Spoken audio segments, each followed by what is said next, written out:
After moving into our newly built house and finishing the unpacking, another moving truck suddenly parked in front of our home. Then my husband dropped a bombshell. Starting today, my parents will also live with us. Huh? If you oppose this, divorce is the answer. I burst into laughter and quipped. Well, we might as well be divorced already, right? Huh? This incident occurred right after we moved into our new home, and I had already left my husband and in-laws behind. I am Olivia, in my 30s. I married my husband, Michael, 5 years ago, and our son, Liam, is now 4 years old. Initially, I quit my job when we got married, but when our son turned 4, I decided to return to work. I now work full-time on weekdays. When I first met my husband, he was kind, laid back, and perhaps a bit oblivious at times.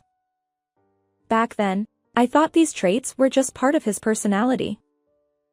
Above all, I was drawn to the fact that he always put me first, which led us to get married. However, I later realized that my compatibility with my in-laws was far from ideal. They seemed more concerned with appearances than genuinely considering others. Their thinking was one-sided and self-centered. The first sign of trouble came during wedding preparations. They insisted on having a grand wedding because my husband was the eldest son in the family. I preferred a modest celebration with close friends and family, but they argued that such a wedding would be embarrassing and not fitting for their family background. Ironically, my husband's family wasn't particularly well off. My father-in-law was a retired office worker, and mother-in-law was a homemaker. Their house wasn't large either, they had been renting all along. Yet, they insisted on putting up a facade. In the end, they said they'd cover the whole expenses, and without consulting me, they booked a lavish venue. To avoid conflict, I went along with their wishes and had an extravagant reception. However, the result was that only the groom's side covered the costs. Ultimately, my family ended up paying for the bride's side. Even during childbirth, it was the same. When I was enduring labor pains at the hospital, my mother-in-law arrived and immediately said, "What? The baby isn't born yet? You said you were having contractions, so I came all the way here." Ugh, how boring. She proceeded to engage in trivial small talk endlessly by my bedside. Of course, I was in too much pain to pay attention, but she persisted, saying, "Hey, Olivia, are you listening?" My husband, on the other hand, just stood there without uttering a word. Before we got married, I appreciated his laid-back nature, but now it feels less like laid-back and more like obliviousness. Well, perhaps he simply assumes that his parents' way of thinking is the norm. And after childbirth, the inconsiderate behavior of my mother-in-law and father-in-law continued. Despite it being shortly after giving birth, they stayed late at our house, making noise under the guise of celebrating. My father-in-law even demanded, "Hey, prepare some snacks." When our son cried, no one bothered to comfort him. Given this situation, I found myself disliking my in-laws and tried to limit our interactions to the bare minimum. However, a certain incident led me to become more deeply involved with them. We, as a family of 3, were living in a rental apartment. However, as our son grew older, we began considering purchasing a newly built house. Yet, the process of building a house involves various meetings, from land selection to working with construction companies and interior design. Since my husband and I both work, it was challenging to schedule meetings during weekdays. As a result, we always arranged these meetings for weekends. However, having our son present during lengthy discussions was difficult, so we often relied on my parents, who lived nearby, to take care of him. One day, we had a meeting scheduled for the next day, but my mother informed me that she had caught a cold and didn't want to risk passing it to our son. Now, I was torn between canceling the meeting or taking our son along. That's when my husband suggested, Why not leave him with my parents occasionally? Personally, I wasn't keen on relying too much on my in-laws. However, without considering my opinion, my husband picked up the phone and started making arrangements. Hey, it's me. Sorry for the sudden request, but could you take care of Liam tomorrow? I'll bring some souvenirs as well. I feel bad about this sudden change. It's fine. But my oblivious husband simply said, and hung up. At that moment, I had a vague sense of foreboding. On the day of our meeting, I took our son to my in-laws' house in the morning and then proceeded to the scheduled appointment. On our way back, I brought my in-laws their favorite sweets as a gift. I was eager to head home, but as expected, I got caught in a conversation trap. Hey, you're building a house, right? What kind of house is it? A built-in kitchen. Ha! Young people these days. It'll make your life easier, won't it? My husband unintentionally blurted out. Olivia is handling all the kitchen details. My mother-in-law glanced at me and said, Well, I'd love to try out a beautiful kitchen too. So, with a smile, I suggested, why not consider remodeling your kitchen, too? To which she retorted, We don't have that kind of money. Rather, I wish you would remodel for me as a way of showing filial piety. Ignoring my discomfort, my husband casually added, When our house is finished, you can come see it. You're welcome to use it.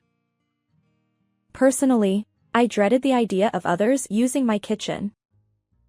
And so, the interrogation about our new house continued until we were finally released 2 hours later. On our way home, feeling uneasy, I asked my husband, Hey, your parents seem overly concerned about our house. But we're not actually living together, right? His response was matter of fact. It's our family home. I said the kitchen is your domain, didn't I? So, I believed him.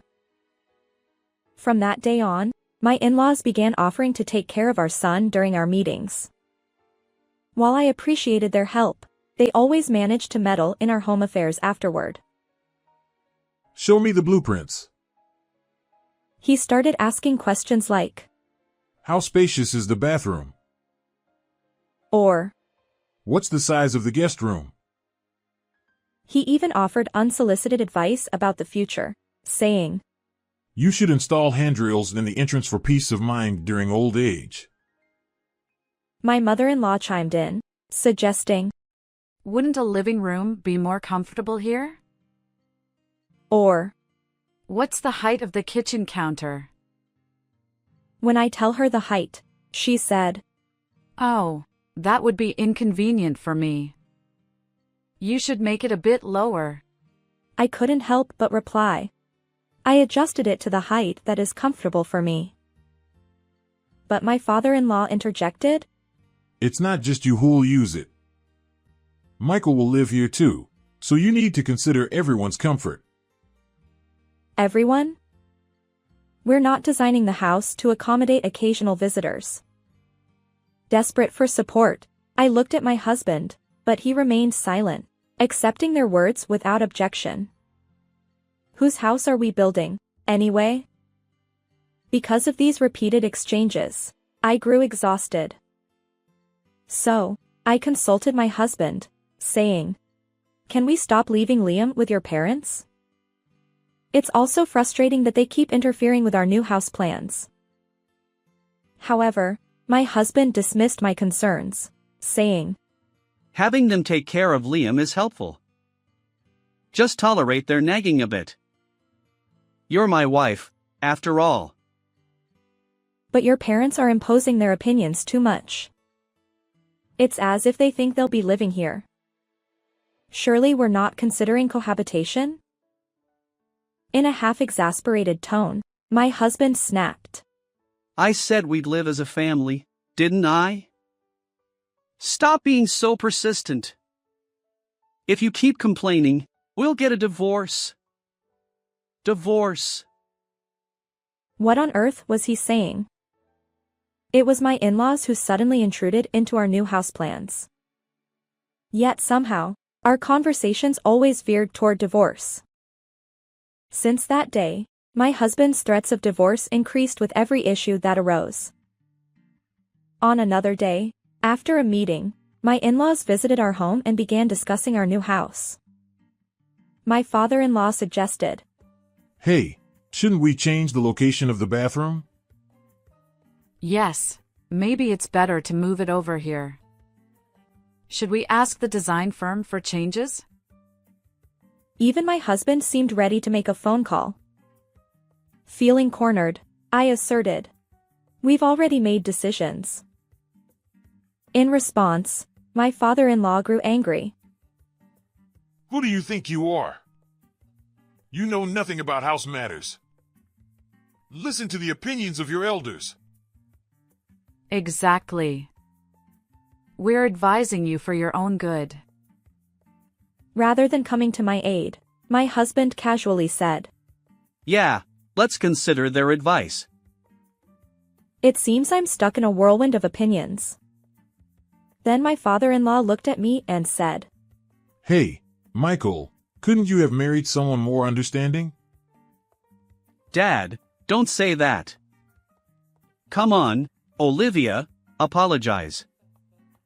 Otherwise, we'll get a divorce. It left me dumbfounded.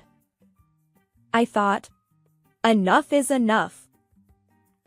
Despite my efforts to avoid interactions with my in-laws due to our incompatible personalities, we've been seeing them more frequently lately. Unfortunately, my husband has become increasingly aligned with his parents, leaving me with no ally. The kind Michael I once knew has vanished, replaced by a puppet manipulated by my in-laws. When we decided to build our new house, I was excited about our future life together. But now, meetings are torture, and conversations with my in-laws feel like hell. Yet, if I dare confide in my husband, he responds with threats of divorce. Once, half-jokingly or perhaps seriously, he even handed me a pre-filled divorce form, saying, Your attitude toward my parents is unbearable. They're offering advice, and they take good care of Liam. If your behavior doesn't improve, I'll seriously divorce you. I was left speechless. It's clear that he'll always side with his parents, no matter what. Moreover, my husband claims that my in-laws take good care of our son, but that's only during our meetings. The ones who genuinely look after our son are my own parents. They've been there for sudden nursery school emergencies and difficult times. When I fell ill, they'd come over to care for our son. My parents even prepare gifts for birthdays and Christmas. In contrast, my in-laws have never given our son anything. Instead, when they visit, they demand, Bring us a souvenir. My husband doesn't understand any of this. Feeling worn out, I finally visited my parents' home. Clearly, I looked exhausted, and my mother asked in concern, What's wrong? So, I mustered the courage to share my current situation. To my relief, my mother said, If anything happens, you can always come back here. It was a comforting response. Yes, I don't need to force myself into that family any longer. I just need to make a decision. But we have our son, and we're building a new house. However, given the current situation, it feels like my in-laws might eventually take over our new home. If that happens, I'll be subjected to their verbal abuse for life, all while being taken advantage of by them. I can't bear that. Yet, if I bring up divorce now, my husband will likely reject the idea. Despite his constant talk of divorce, My husband and in-laws are concerned about appearances, so divorcing him won't be straightforward. That's when I had an idea. And so, I began preparing for the worst. Finally, our newly built house is complete, and today my husband, our son, and I came for a viewing. Our son is happily running around, exclaiming, "Yay! Our new home." "The house smells fresh, and I'm thrilled that my ideal home has finally become a reality." We had a brief meeting with my husband to discuss moving in, and we decided that the second floor would have a guest room and our son's room. However, since we don't plan to use it immediately, I thought we'd just use it as a place to store our belongings for now. I mentioned this to my husband, but he simply said, "Make sure to organize the stuff properly." Despite my casual response, I already felt suspicious about my husband's behavior. On moving day, we transported our belongings as planned and began unpacking. Since I expected a busy day, our son is staying with my parents. Suddenly, I noticed my husband was nowhere to be found. Searching for him, I saw him on the phone. He was saying things like, "What? You're already coming? We're not done unpacking yet." At that moment, I thought, oh, are my in-laws coming again? But soon after, a moving truck pulled up in front of our house. I wondered if the mover had forgotten something. Just then, the doorbell rang. I answered the intercom, and there stood my in-laws. To my surprise, my in-laws arrived with their belongings in tow. My father-in-law barged in, demanding, Hey, is everything sorted? Oh dear, nothing is organized at all. Olivia alone won't cut it. Behind them stood a mover, clutching protective covers typically used during relocation. The mover politely asked, Hello, may we begin our work? Work? What work? I wondered. But my in-laws instructed the mover. Go ahead. And then suddenly, our home was invaded by workers. I confronted my husband, asking, "What's going on?" He nonchalantly replied, "Oh, we're starting cohabitation today. You know, they've been looking after our son, and it'll be easier for us all to live together." Huh? We never discussed this. I protested. My husband continued. "Well, I'm the head of this household, and my parents have been advising us about this house. Besides, Mom wants to live here too." His casual tone infuriated me. What? This is our family's home for the three of us, right? There's no room for your parents. I'll take the largest room on the second floor. And the one next to it will be mine. She added. I measured it recently. Do the curtains fit? I couldn't believe it. They were already claiming rooms in our new house. Measurements? When was that? I asked my husband. Hey, could it be that your parents have been here before? Isn't this their first time seeing the house? Huh? They actually came the day before we did the house tour. What? Why? They wanted to see it, so I gave them the keys to take a look ahead of time. Unbelievable. My in-laws had explored the house before we even moved in. They even decided on their own room and took measurements. I felt anger welling up deep inside me. Hey, why didn't you consult with me? Isn't this our home for the three of us? Besides, Liam's room will be gone. Ha! He won't use that room right away. And the guest room is for when someone visits, right? So it's fine if my parents use it. Besides, I said it before, this new house is for the whole family to live in. And when we say family, that includes my parents. Wait. Did you deceive me? You're just misunderstanding. I'm the homeowner, so stop complaining.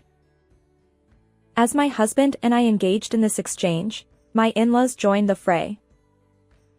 What's wrong with you? Are you against us living here? How insolent for a daughter-in-law! Such an unfilial daughter-in-law. It's only natural for children to care for their parents. You're part of our family now, so you should take care of us. But that's not the point. Originally, this house was meant for our family of 3 to live in. Even the kitchen was designed with me in mind. Well, isn't that fine? After all, you'll be handling household chores in this house, won't you?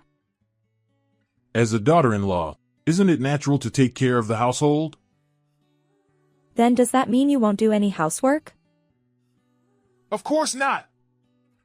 It's only natural for a daughter-in-law to take care of household matters. Michael, if she keeps opposing us like this, get a divorce! Don't talk back to my parents. I'm serious about getting a divorce. Certainly, that line finally came up. So, you're thinking of divorce, right? Huh? My husband responded with a puzzle. I couldn't help but burst into laughter. I faced him and said, "We might as well be divorced already." My husband and in-laws had a look of shock on their faces. Although I haven't submitted it yet, so it's just on paper, I handed him the divorce papers. Huh? It was a fully filled out divorce form. He looked at it and stammered. What's this? I reminded him. Remember how you've been threatening me with "we'll get a divorce" all the time? Well, there you go. I've filled it out too. Oh, that was just a joke. You've been threatening me daily with divorce. How can that be a joke? We're married, aren't we? A joke like that should be fine. It would be fine if it were a funny joke. But how can threats like that be taken as a joke? Besides, I have recorded all our conversations and threats. Huh? I'll take this to a lawyer and proceed with the divorce properly. Hey, what about the house? He panicked, asking about the house. I replied firmly. I wanted to live in this house with you and Liam.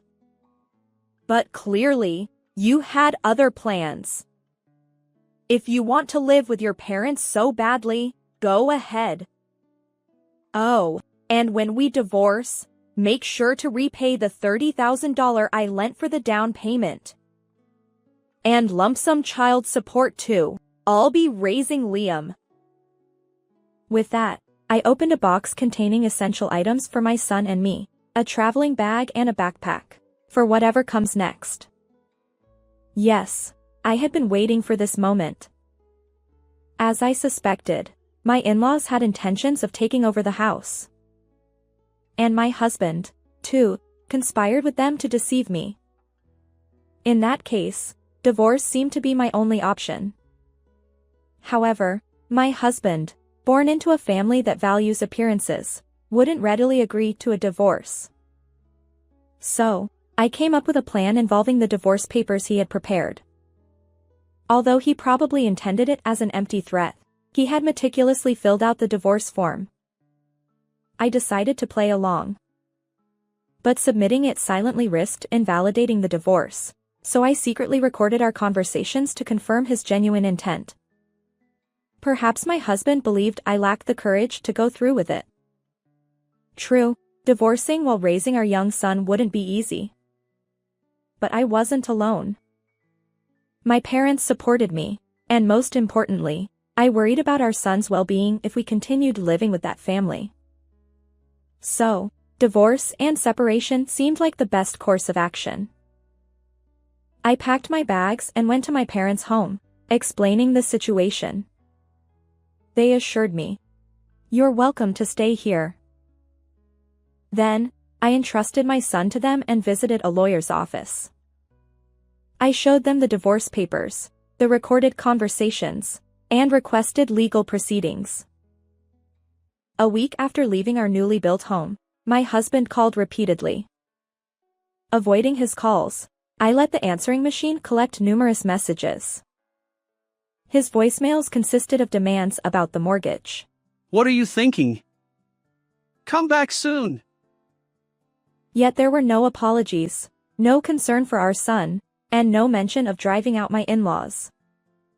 My husband has no intention of kicking out his parents after all that has happened. He is only worried about the mortgage. Of course, there's a reason for that. My husband doesn't have any savings. You see, he spends money on his hobbies like casinos and horse racing. Despite initially promising to save before building the house, all we have was my pre-marriage savings of $30,000. When I confronted him about it, he nonchalantly said, "Oops, my bad. If I put the mortgage in my name, it'll be fine." But I couldn't tolerate his carefree attitude, so I made him sign a loan agreement. It was a formality because he had borrowed $30,000 from me, and I wanted proper repayment. Although he underestimated the seriousness of financial transactions between spouses, he eventually complied. Little did I know that this precautionary document would come in handy. When we applied for the mortgage, we used my savings as the down payment, but the loan was in his name. However, I suspect he was counting on my income too. Perhaps he planned to burden me with all the living expenses after inviting his parents. Given how frugal my in-laws are, I doubt they'd contribute anything toward daily costs. I just want to make sure that I receive the money I lent and the child support in full. I had no intention of speaking to that family anymore, so I entrusted all the legal proceedings to a lawyer. Of course, I showed them the loan agreement my husband had signed, and I fully intend to collect what's owed. Honestly, I was prepared for his request to split child support payments. However, my prideful in-laws insisted on paying it all at once, saying they wanted to sever ties with such a dreadful daughter-in-law. But how could they manage that without any savings? They probably borrowed from some shady source at exorbitant interest rates. Well, that's none of my concern. In the days that followed, I learned that my husband's family decided not to live in the newly built house and put it up for sale. Perhaps they found it difficult to keep up with the mortgage payments after I left. And there's the matter of their suspicious debts too. As it turns out, my husband and in-laws, who are strapped for cash, are now renting a small apartment. Despite finally acquiring a fancy kitchen, my mother-in-law won't get much use out of it. She's too short for the height I customized. Furthermore, my divorced sister-in-law and her kids have returned to her parents' home. She's been a stay-at-home mom for years and has no intention of working. Her children, a middle schooler and an elementary schooler, will now squeeze into that cramped space. Their living expenses rely solely on my ex-husband's earnings and his parents' pension. But with my husband drowning in debt, there's no room for flexibility. According to rumors, it seems that my ex-in-laws are constantly arguing due to the increased family size, and the noise has become a nuisance for the neighbors. My ex-sister-in-law expressed frustration, saying, "I heard we could live in the new house. So why is this happening?" I wanted to use the modern kitchen and live in the new house. If you keep complaining, I'll hit the jackpot and buy anything, even a house. Unfortunately, it appears he's delved deeper into his long-standing gambling hobby and accumulated more debt. There are whispers that he might have even borrowed from shadier sources. It's a pitiable situation. However, considering my ex-husband's unwavering support for his parents, he's reaping what he sowed. As for me, I now live in a rental apartment near my workplace with my son. When I work late, my parents support my son, which puts my mind at ease. Over time, I've been promoted, and my salary has increased. I'm saving up the extra income to treat my son and parents to a relaxing stay at a high-end hotel. Unlike someone else, I'll express my gratitude to the parents who've always supported me while finding happiness. How did you find this story? Don't forget to subscribe to the channel. Until next time in the next video.